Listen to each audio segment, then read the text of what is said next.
aitoni tough man onigidi minem pindira mugem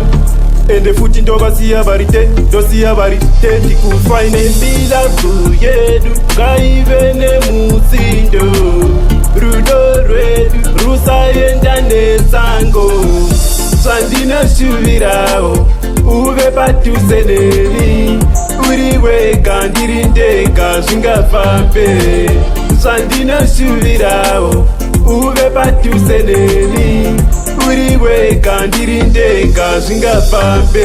noita ndiyeme nguva dzese sekamwana kachete kukushaya ndinoita sendafirwa une rudo chizo chimiro zvese zvinoyevedza ndoda ugare uri pasaidi pangu haungapfeke iri hwani changu ramba iwewe uri mumwe wangu chimwe changu ubhebhe wangu zvandinashuvirawo uve padhuze neni uri wega ndiri ndega zvingafambe zvandinashuvirawo uve padhuze neni uri wega ndiri ndega zvingafambe bebilavu yedu ngaive nemutsindo rudo rwedu rusaenda nesango zviri zverudo nechipo wakasiyanana nachipo rudo haruperese sipo rudo kutapira sesopo zvandinashuvirawo uve padhuze neni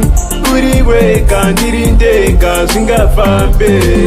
zvandinashuvirawo uve padhuze neni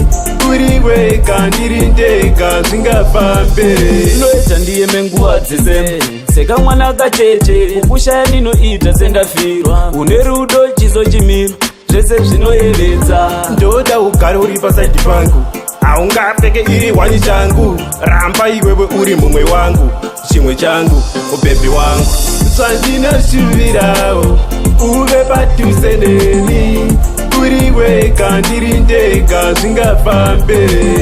zvandinashuvirawo uve padhuze neni uri wega ndiri ndega zvingafambe